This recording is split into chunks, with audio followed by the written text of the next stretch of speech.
As he sits atop the junior welterweight division with the WBO title, Teofimo Lopez has stated that Shareable Matias is easy to beat and he'll go out in 4. Interesting comments and sentiments from a man who has yet to defend that WBO title and has fought only once this year.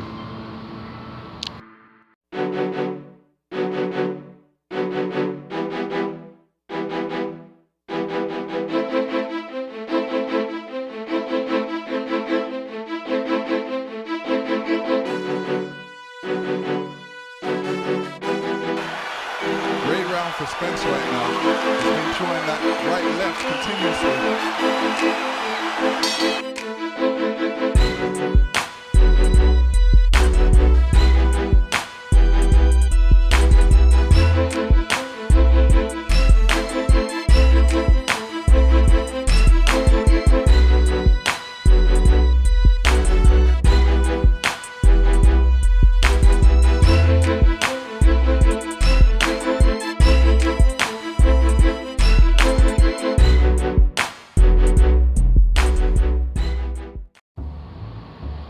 Shareable Matias is a champion at the 140-pound division that many fighters are avoiding.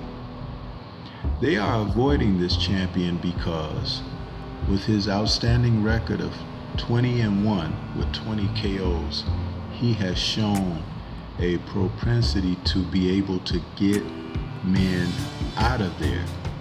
He's an exceptionally strong fighter who hunts down his opponents, typically behind a high guard and heavy pressure with heavy fisted punches that wear his opponents down. His recent victory over Shohan Ergashev was an example of how he can break fighters both mentally and physically. However, when appearing on the Porterweight podcast, Teofimo Lopez, who's now a 3-time world champion, had a small sentiment to offer when it came to Matias, and kind of left the host of the show wondering where he's coming from, because Teo, whose record now is 19-1 with 13 KOs, going by the nickname The Takeover, is now 26 years old and approaching a prime, but it doesn't appear that he is looking to be primed for the type of challenges that many champions seek out.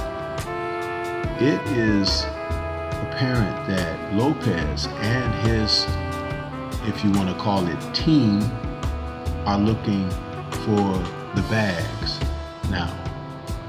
But you have to earn the bags. I don't know that he has done that in fights that we have witnessed over his past few outings. Part of this, I believe, is confidence. For as much as he likes to showboat and display a sense of entertaining when he's out before the public, I kind of see Teo as a guy who is not very confident in what he's doing, and that's like a mask, a clown's face. I'm not calling him a clown, but I'm saying that his behavior is that he puts on airs because he is unsure of himself. Part of that not being assured may have a lot to do with whom he's working with, and that's his dad training him. I think that Teo could benefit from more experienced and more solid trainers who are well known in the sport. He doesn't handle experienced pressure well, and we saw that in fights against the likes of Vasyl Lomachenko, George Kambosos, and Sandor Martin. when he is pressed, he doesn't really respond to that. His fights prior to fighting Mayoshi Nakatani were fights where he went in as the favorite. But after the Nakatani fight, he began to have matchups that showed he was not necessarily the favorite, but if he was, maybe by a smaller percentage.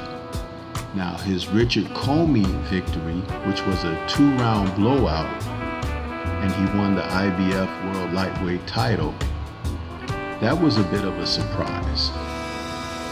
But what you really should look at are 2 fights on his resume: the Sandor Martin fight and the George Kambosos fight. The Kambosos Jr. fight came first, and that was a November 2021 split decision loss.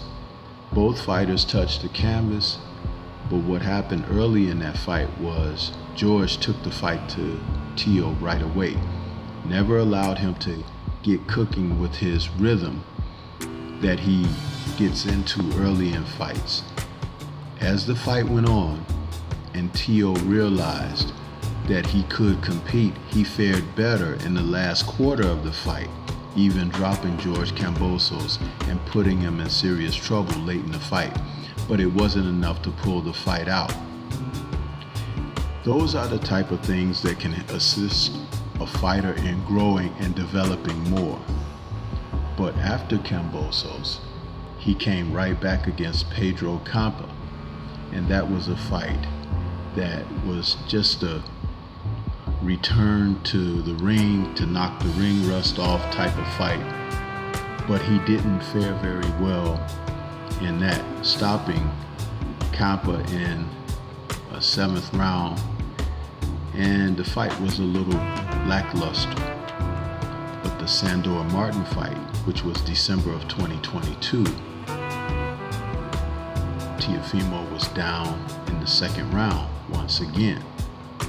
We're seeing a pattern here with him. But for him to talk about Matias and that he would take him out in 4, that's an interesting remark to make for a man who is not only a noted killer in the ring as far as competing, but he has harmed people in real life. Teo is going to have to make a decision about where he wants to be. He is a very talented man, but he does need assistance to cultivate that talent, which is not being done presently. But the clock is ticking, and Shareable Matias is waiting.